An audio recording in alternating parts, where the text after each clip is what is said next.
नैना और सुमित की हाल ही में शादी हुई होती है। दोनों शिमला से हनीमून मनाकर घर की तरफ जा रहे होते हैं। ओ मेरे दिल के चैन चैन आए मेरे दिल को दुआ कीजिए। तू तू है वही दिल में जिसे अपना कहा, तू है जहाँ मैं हूँ वहाँ, अब तो ये जीना तेरे बिन है सजा। अब बस 2 घंटे का सफर है, उसके बाद हम अपने घर पहुंच जाएंगे। अरे माँ जी का वीडियो कॉल है। ओफो, ये माँ और प्रतीक भी ना हमारे रोमांस के बीच आ जाते हैं। चुप रहो, उन दोनों के सिवा है ही कौन हमारा। उन दोनों को हमारी चिंता हो रही होगी। मैं वीडियो कॉल उठा लेती हूँ। जी माँ जी, देवर जी हम दोनों निकल चुके हैं, बस 2 से 3 घंटे में पहुँच जाएंगे। ठीक है बहू। सुजीत बेटा, ठीक से गाड़ी चलाना और जल्दी आ जाओ अब।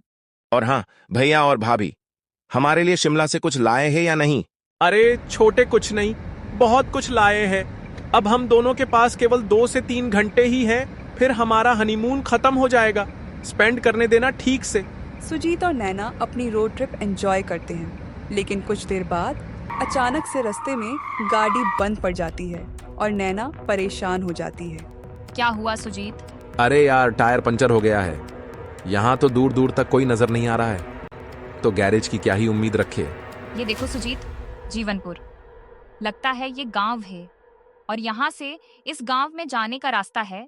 चलो नैना, इस गांव में ही चलते हैं, क्या पता यहाँ कोई मैकेनिक मिल जाए। नैना और सुजीत दोनों उस गांव में चलते हैं। तभी अचानक से तेज हवा चलने लगती है और हर तरफ काले बादल छा जाते हैं। हे भगवान, ये वातावरण अचानक से बदल कैसे गया? खैर, एक हवा ही तो है, कोई सुनामी थोड़ी ना आई है। हाँ ठीक है। फिर वो दोनों गांव में आगे चलते हैं, लेकिन वो गांव पूरी तरह खाली होता है। वहाँ कोई इंसान या जानवर नहीं होता। हर तरफ गहरा सन्नाटा था। अरे इस गांव में दूर दूर तक कोई नजर नहीं आ रहा सुजीत। कुछ दरवाजे खुले हैं, कुछ बंद है, सामान तो है पर लोग नहीं। लगता है गांव में कहीं बड़ा कार्यक्रम हो रहा है।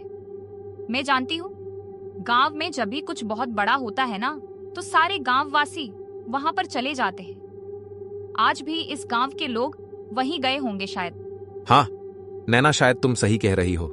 हमें आगे चलते रहना चाहिए। मुझे उम्मीद है कि आगे हमें कोई ना कोई जरूर मिल जाएगा। वो दोनों आगे चलते ही जाते हैं कि तभी वहाँ गर्मा गर्म स्वादिष्ट पाव भाजी की खुशबू आती है। हाँ हाँ हाँ, क्या बात है सुजीत, यहाँ पास में ही कोई बढ़िया सी पाव भाजी बना रहा है लगता है। यार इस खुशबू से तो मेरे मुंह में पानी की बार आ गई। सुजीत, सब कुछ छोड़ो, सबसे पहले हम दोनों जाकर पाव भाजी खाते हैं। चलो इस खुशबू को फॉलो करो। नैना, तुम भी ना 1 नंबर की भूखड़ हो। तुम्हें जो बोलना है बोलो, मैं तो पाव भाजी खाकर रहूंगी और मेरे साथ तुम्हें भी खानी होगी, समझ गए? दोनों चलते चलते एक छोटे से ढाबे पर पहुंचते हैं। वो खुशबू उसी ढाबे में से आ रही होती है। वहाँ पर एक महिला पाव भाजी बना रही होती है। नाम है कोई बदनाम है कोई, किसको खबर कौन है वो, अनजान है कोई। बाप रे, इस औरत को कोई और गाना नहीं मिला था क्या, जो ये इतना डरावना गाना गा रही है? उतने में पाव भाजी बेचने वाली चंद्रिका नैना और सुजीत को कहती है, देख क्या रहे हो, खाना है तो आ जाओ ना, 2 लोगों के लिए टेबल खाली है। नैना और सुजीत उस ढाबे में बैठकर मजे से पाव भाजी खाते हैं। वाह वाह, आज तक मैंने ऐसी पाव भाजी कभी भी नहीं खाई है। इस पाव भाजी को खाकर तो दिल गार्डन गार्डन हो गया है ना सुजीत? धन्यवाद। और खाना है? नहीं नहीं, 10 पाव खा लिए हैं और खाएंगे तो पेट फट जाएगा। ठीक है। अच्छा, कितने पैसे हुए? पैसे? हाँ, अब हमने आपके ढाबे की पाव भाजी खाई है, तो उसके बदले में हमें आपको पैसे तो देने पड़ेंगे ना? नहीं, मेरे ढाबे में पाव भाजी खाने के बदले में पैसे नहीं, लेकिन मैं सबकी जान लेती हूँ। इतना कहकर चंद्रिका एक चुड़ैल का रूप ले लेती है।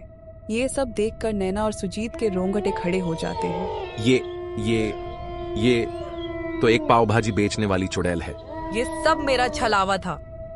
अब तुम्हारा भी वही हाल होगा जो इस ढाबे में आए हर इंसान का होता है। और हाँ, इस गांव के लोगों का भी तो वही हाल हुआ था। क्या?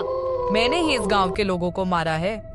और ये गांव इतना सुनसान इसीलिए है क्योंकि सबने मेरे हाथों की पाव भाजी खाई थी, जिसके बाद वो सब मर गए। चुड़ैल चंद्रिका अपनी कहानी सुनाने लगती है। 5 साल पहले चंद्रिका जीवनपुर की सबसे प्रसिद्ध पाव भाजी वाली थी। सभी उसके ठेले पर छटकारे लेते हुए पाव भाजी खाया करते थे।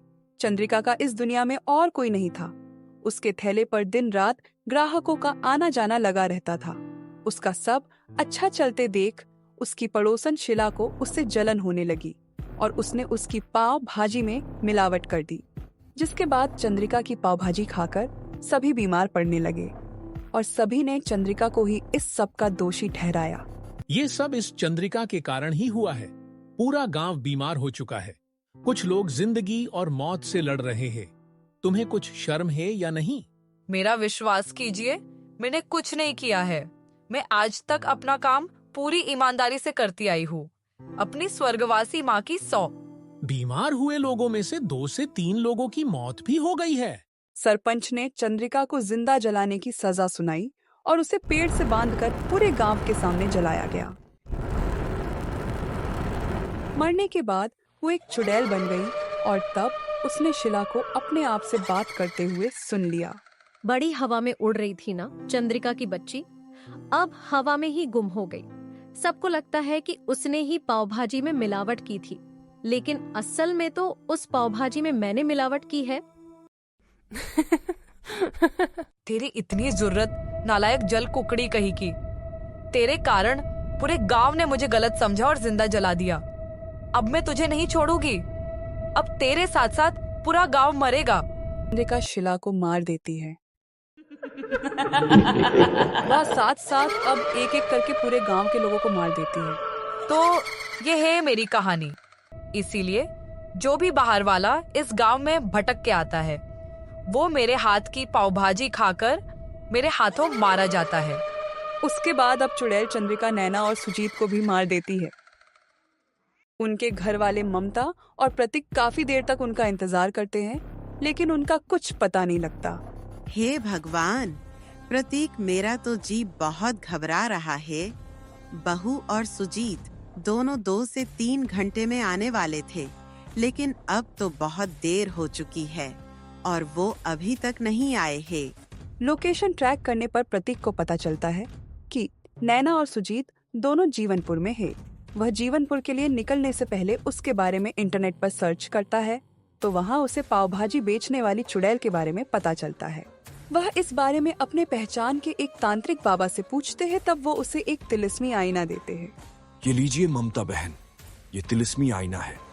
इससे उस चुड़ैल का खात्मा हो सकता है और एक बार वह खत्म हो गई तो सभी लोग पुनः जीवित हो जाएंगे। बहुत साहस करके ममता और प्रतीक दोनों उस गांव में जाते हैं। पाव भाजी वाली चुड़ैल उसे मारने जा ही रही होती है कि उतने में ममता और प्रतीक उसके चेहरे के सामने वो तिलिस्मी आईना लाते हैं। उस तिलिस्मी आईने में अपनी शक्ल देख वो जोर से चील्ला पड़ती है और भस्म होने लगती है। इस तरह अंत में चुड़ैल चंद्रिका का खात्मा हो जाता है। उसके भस्म होने के बाद सभी मरे हुए लोग फिर से जीवित हो जाते हैं और पूरा गांव अब लोगों से भर जाता है और नैना और सुजीत भी अपने परिवार के साथ वापस आ जाते हैं।